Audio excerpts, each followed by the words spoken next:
O director xeral de Pesca trasladou aos representantes das principais asociacións de produtores de mexillón de Galicia a decisión da Xunta de ampliar en máis de 130 km a superficie autorizada para a extracción de mexilla no litoral galego. Mar habilitará estas zonas de xeito inminente tanto en espazos portuarios como nunha serie de áreas autorizadas en Aguiño, Baiona, Bueu, Cangas e O Grove.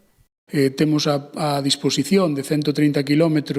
de áreas potenciales para a extracción de mexilla, cunha apertura que se debe producir de forma inmediata e que prevé a disposición de 12 novos kilómetros na provincia de Pontevedra, sobre todo, donde alcanzaríamos prácticamente o 30%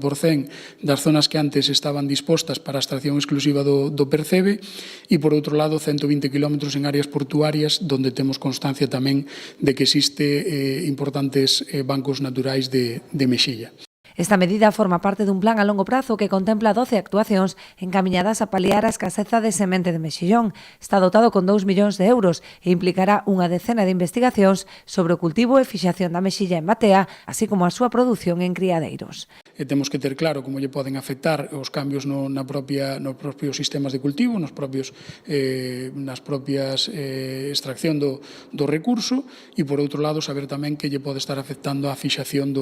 da propia mexilla.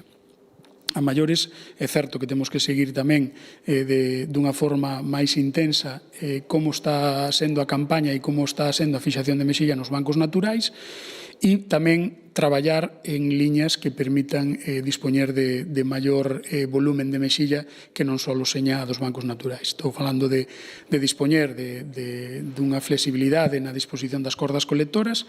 de seguir a presencia de larvas de mexillón que permitan asegurar mellor o período de disposición desas cordas ou artefactos colectores e, por outro lado, non deixar de traballar na produción, digamos, artificial de mexilla a través de hatcheries. Dende a Xunta emprazaron os profesionais do sector a seguir a colaborar co persoal técnico da Administración para compartir coñecementos e poñelos ao servizo da mellora da produción que garanta o futuro dun dos sectores claves da economía galega.